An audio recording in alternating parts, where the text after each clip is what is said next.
आओ शुरू करें नन्हे कहानियाँ। एक बड़ी झील में नील नाम का एक सफेद हंस रहता था। नील के पंख बर्फ की तरह सफेद और चमकदार थे। जब वह तैरता तो लगता जैसे कोई फरिश्ता उतर आया हो। पर इस सुंदरता ने नील के मन में घमंड भर दिया था। सरोवर के पास एक बरगद के पेड़ पर कालू कौआ रहता था। कालू देखने में काला था, पर उसका दिल बहुत साफ था। वह हमेशा दूसरे जानवरों की मदद करता और प्यार से रहता। नील हमेशा कालू के काले रंग का मजाक उड़ाता रहता था। नील खुद को पूरे जंगल का सबसे खास पक्षी मानता था। एक दोपहर कालू प्यास बुझाने सरोवर के किनारे पर आया। नील पानी में अपने सफेद पंखों को गर्व से निहार रहा था। कालू ने मुस्कुराकर कहा, नमस्ते नील भाई, आज धूप तेज है। कालू ने कहा, इस सरोवर का पानी कितना ठंडा और मीठा है। नील ने गुस्से और नफरत से कालू की तरफ देखा। नील जोर से ठहाका लगाकर हंसने लगा और बोला, खबरदार, जो मुझे अपना भाई बुलाया। मैं बहुत सुंदर हूं, कहाँ मैं इतना खास हूं, और कहाँ तू काला कौआ। तुम्हारे यहाँ पानी पीने से मेरा साफ सरोवर मैला हो जाएगा। अपनी शक्ल देख और तुरंत यहाँ से उड़ जा। कालू का मासूम दिल ये कड़वे शब्द सुनकर टूट गया। वह उदास होकर चुपचाप वापस अपने पेड़ पर चला गया। अगले दिन जंगल में कुछ शिकारी सरोवर के पास आए। उन्होंने किनारे पर एक मजबूत रस्सी का जाल बिछा दिया। शिकारियों ने जाल के ऊपर कुछ अनाज के दाने डाल दी। नील अपनी खूबसूरती में इतना खोया था कि जाल नहीं देखा। जैसे ही उसने दाने चुगने के लिए कदम बढ़ाया, वह फंस गया। शिकारियों ने फौरन रस्सी खींच ली और नील जाल में कैद हुआ।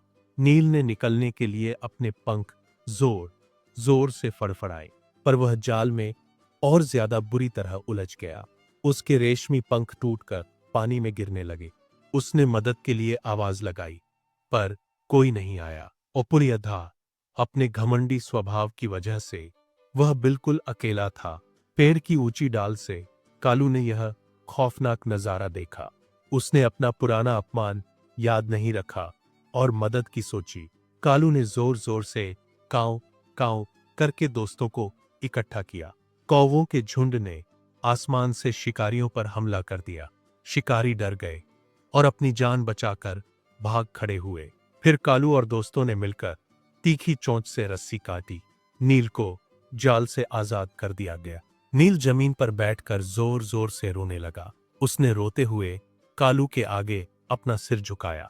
नील बोला, मुझे माफ कर दे भाई, मैं बहुत घमंडी था।